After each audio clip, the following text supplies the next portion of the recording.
Well, the preschoolers, they usually have issues with the alphabets, such as naming the letters, writing the letters in uppercase, lowercase, or even sequencing the letters from A to Z.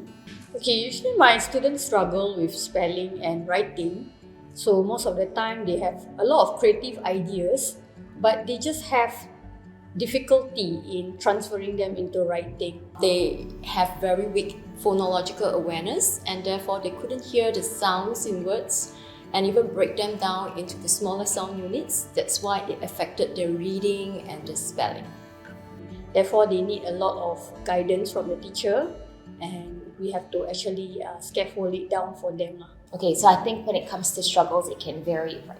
You have struggles like you have reading, you have spelling, you have writing, and a lot of people think it's just these three, but then you have like the social emotional concerns, then you have the focusing issues, then you have behavioral issues. So I think it's more than just what a lot of people think is just literacy issues, but it's beyond that.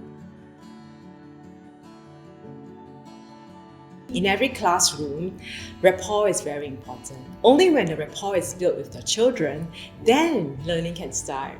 From the very, very, very beginning, it's really making them comfortable enough to allow me to see their struggles. They need to understand that they are here not because they are any different from their peers. Okay, it's just that they learn differently and their brains are wired differently. What you really want them to do is feel confident, or feel, hey, my teacher's not going to laugh at me, no one's judging me. Everyone actually can really read as well as perhaps the kids that I have as my classmates that I have in my school. Yeah, so personally, I always try to make them feel like it's okay to struggle in my class. We are very explicit in our teaching instructions because we need to guide them with special literacy techniques so that it's easier for them to understand and apply them in their reading and spelling. We are also very systematic and sequential, meaning we start from the simplest concept and then we build on to the harder ones.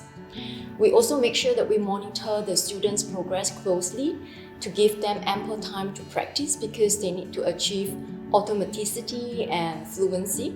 I use a lot of visuals in my lesson. Most of the time I use YouTube images from Google, to let them relate the vocabulary words with the visual that I will actually show them. By doing this, they can actually remember better, understand better, and they will be stored in their long-term memory. We also like to engage the students in multisensory activities because they need the visual, the auditory, the kinesthetic input to help them with their learning. And also, I like to inject humor into my lessons so that they don't dread coming to class. So they find it enjoyable, and they look forward to lessons every time. They need to trust you because they are getting you to educate their kids who are already struggling in school. I try to give bite-sized tips or give bite-sized updates as to how the child's been progressing in class. They'll be able to share what works and what doesn't. When parents support educational therapists in their work, the child will usually succeed